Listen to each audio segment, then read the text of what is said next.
I did it, I swam 5K. Hi, I'm Emma Stokes and I'm here to talk about my latest training swim where I completed 5 kilometres. So my longest swim to date and basically half the distance that I need to do in September. I went along a bit more prepared this week. I remembered my water bottle, I remembered my watch, I remembered my bike lock. So all started really well. Also, what I had done was not worn my watch all day because the last time I wore it, I noticed that within about half an hour of finishing my swim, the battery died. And so because I was going to be doing that little bit longer, on Sunday, I was really worried that the battery would die. So charged it up and put it on at the very last minute. Anyway, how did the swim go? Crikey, I finished it in 2 hours, 20 minutes. I just can't wait to get out of that gym pool. It's just so small and I waste so much time turning. 20 metres to do a pool, to do 5K in is just painful. The good thing was it was really, really quiet. I had a whole lane to myself, so I was really lucky in that respect. And I used my tempo trainer and I put it down by, I think, 100th of a second. And I'm going to do that now because what the plan is I'm not going to up my distance for a couple of weeks because I've got so much time between now and September to get the distance up. I'm just going to work on my my strength and my speed, really. So next Sunday I'm going to do 5 kilometres again and I'm going to take the tempo trainer down another 100th of a second so that it's pushing me just that little bit. I don't think I will even notice the difference in the stroke speed, but my body will, I think, after 5 kilometres. I don't know. Anyway, so my watch died 2 hours, 10 minutes into the swim. And I deliberately didn't even check my watch until the 2 hour mark because I thought that that would be a way of saving the battery on it.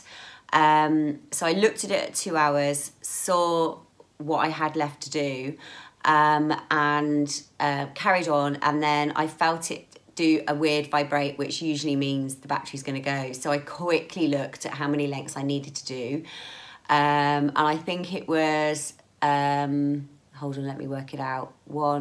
31. I needed to do 31 more lengths at the point that I looked. But the battery died. So I was able to count 31 lengths. So that wasn't the end of the world, but I'm devastated because it's not an accurate time. So I looked at the clock. Obviously I knew it took me 10 more minutes. And also it hasn't registered on my phone. So I'm a little bit devastated and I feel quite let down by my Apple Watch, if I'm honest.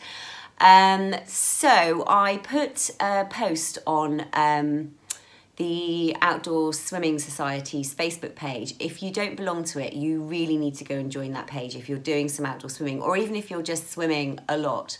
It's such a great community, and I put a post up saying, not impressed with my Apple Watch, I want to get rid of it, please help me find a better swimming tracking device. And within seconds I had a list of different devices, all of which I've made a note of because who knows? Anyway, one lady came up with, I think you need to do this, this, this, this, and this, and it will save some of your battery life. So she then very kindly sent me a link, which I will put down here in the description, about all the things that you can switch off on your Apple Watch. Who knew? Like, I had no idea. Putting it into theatre mode, turning off all kinds of things. Anyway, the link is amazing. So I've done it to my watch now because I'm just going to actually do a little test to see how my battery life is faring by the end of just a day. Do you know what I mean? Just like walking the dog and not even doing a swim, because usually by the end of the day, my battery is pretty low anyway. So it'd be interesting to see if it makes a huge difference with the battery life. And I'm going to give it one more chance. One more chance, Apple. That's all you're getting. Because I can't have these swims screwed up by not being able to track. It's really important. So I'm really hopeful because I actually do really like my Apple Watch. It's never let me down before, and I like the look of it. I like the functionality. And to be honest, I haven't really got 200 quid to go and spend on a new swimming tracking watch. So it would be great if this solution, if this kind of workaround works, if you like. So yeah, I'm hopeful for that. Caught up with Zoe and Mandy as well on our WhatsApp group to find out how they're doing with their swimming. Zoe is still doing drills. So for anybody that has learnt a style of a technique of swimming like total immersion, you will know that drill is so important, because it's about basically teaching your body to just go into those positions automatically, and the technique is really important. So I know she's feeling really frustrated and feeling like time's running away with her, but I think she'll just go, once she's nailed the technique, which hopefully should be really soon, and she gets signed off by Connor as to just go and start building her distance, she'll pick it up so quickly, because she's already, you know, she's been swimming for a long time. So I'm hoping she isn't getting disheartened. Mandy is finding time is her biggest enemy right now. But she's managing to do some 2.5 snatching time, doing some 2.5K swims, and she's actually going to do a swimathon, which is local to her, in a local pool. She's going to do 5K and see what her timing's like. She's got a half Ironman coming up, like you do. So she's going to be absolutely fine. I know she will. She's just getting frustrated that work, kids, dogs, new house that needs renovating and all that kind of thing is just getting in the way of her swimming training. So all in all, we're all doing okay. I'm so itching to get into an outdoor pool now. I just can't wait. And I'm even thinking about going and taking a dip in Lake 31 this weekend. I don't want to swim. I just want to dip and start getting used to the water, and just go over there and soak it up and say hi to some other swimmers as well, because it's such a nice lake.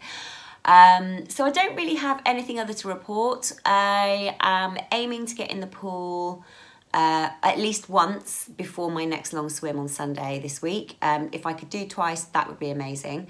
I managed one last week as well as my long swim, so I did a mile, which was amazing. Although my Apple Watch actually played up again then. So what was happening was I started the workout, and when I looked at it, it wasn't tracking the lengths. So I just had to guess how far I'd swum given the time on the clock.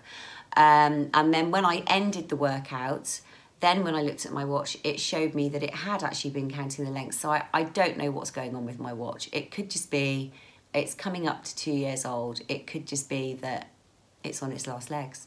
I don't know. I bloody hope not, because they're not cheap watches. Anyway, so that was that. So yes, wish me luck. I've got to really start thinking about nutrition. So I think one of my posts coming up soon will be talking about what I'm eating before my swim, after my swim, how that's leaving me feeling. And yeah, I'm going to do a little bit of research, so hope to share that with you. So I will catch you very soon. I feel quite let down by my Apple Watch, if I'm honest.